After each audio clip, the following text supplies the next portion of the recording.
Hey, what's up guys? This video is about caring for shell Cordovan, specifically caring for the creases or the rolls that occur in shell Cordovan. This is something that can be done with a spoon, a deer bone, or something that's more artisanal and more of a niche product like the ebony stick, which is what I'm going to use today, the ebony stick. All of these tools really accomplish the same thing. It really comes down to what is accessible and what you prefer to use and what really works best for you.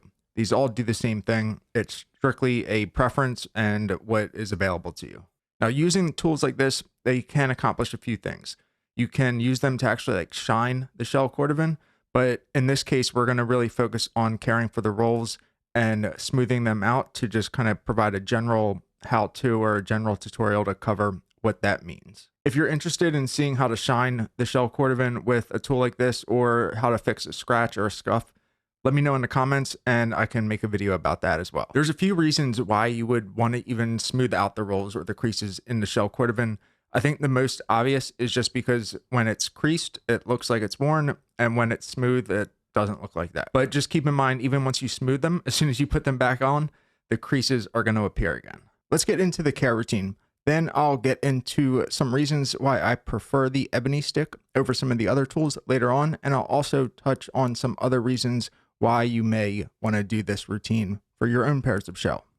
The key to using this tool or any of the tools that we talked about is the amount of pressure and the actual contact that you're making with the shell. It doesn't need to be really forceful or aggressive. It's more so about the amount of time that you're creating the friction on the shell, as well as the direction that you're doing it. I probably spent 15 to 20 minutes doing this. I probably could have gotten away with less. It really all boils down to what it was that I was trying to accomplish. And you can see that I'm using a variety of angles of the ebony stick, as well as going in a variety of different directions, and sometimes even changing the pressure that I'm using, all depending on where on the shoe I'm using the tool, as well as what it is that I'm trying to do. You can see in some parts the shell is actually moving back and forth. Mainly that happens on the top of the vamp. And then you can see on other places, particularly the sides, the shell isn't really moving. I'm just kind of going very lightly over the top of the shell to continue to smooth and create that flat and even finish or top layer on the shoe.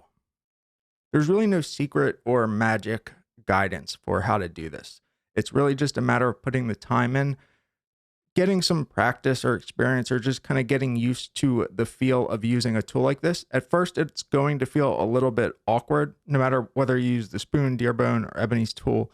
It's really because you want to make sure that you're applying enough pressure to actually make a difference on the shell, but not enough pressure like forcefully downward into the leather. So it's something you kind of have to get a feel for. But once you realize the amount of pressure, the amount of force, and how quickly or how slowly to actually do this movement, it will come rather naturally, I believe.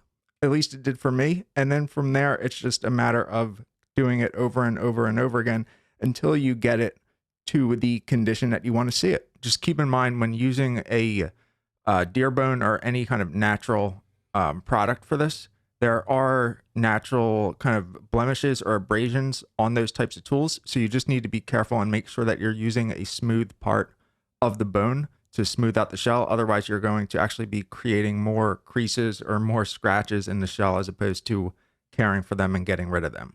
That's one of the benefits of the ebony stick, is that it's made and shaped exactly for this purpose. And because of that, you don't really have to worry about it as much. You can use the entire part of the tool, but this is something that, again, completely optional and works just the same as everything else. The rest of the process is pretty straightforward. You're just going to brush it. I use a combination of pig bristle as well as horsehair brushes. You can use either or both.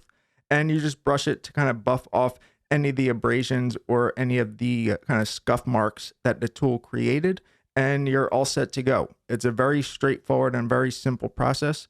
I get that it feels much more daunting than it is, but once you get the hang of it, or once you try it a few times, you'll realize that it's as straightforward, if not more straightforward, than anything else that you really do for your shoes.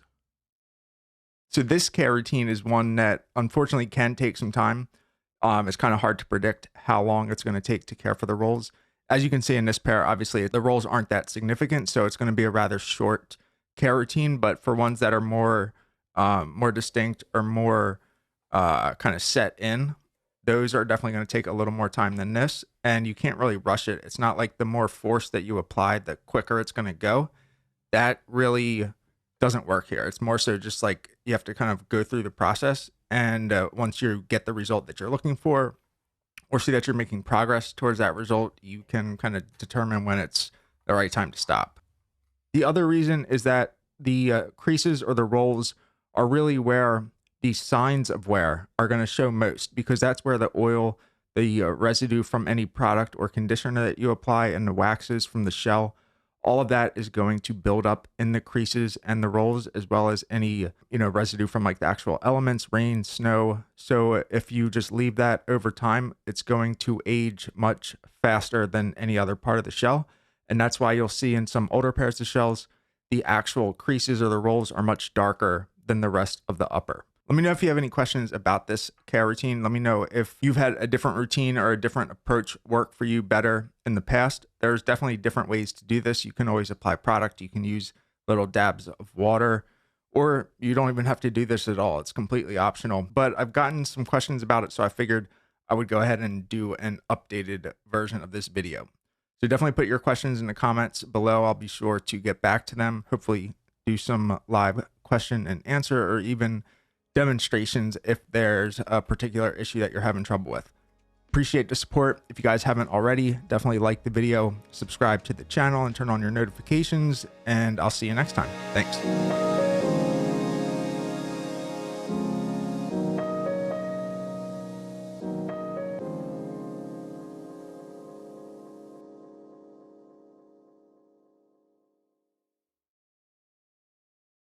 The creases are really where the wear is.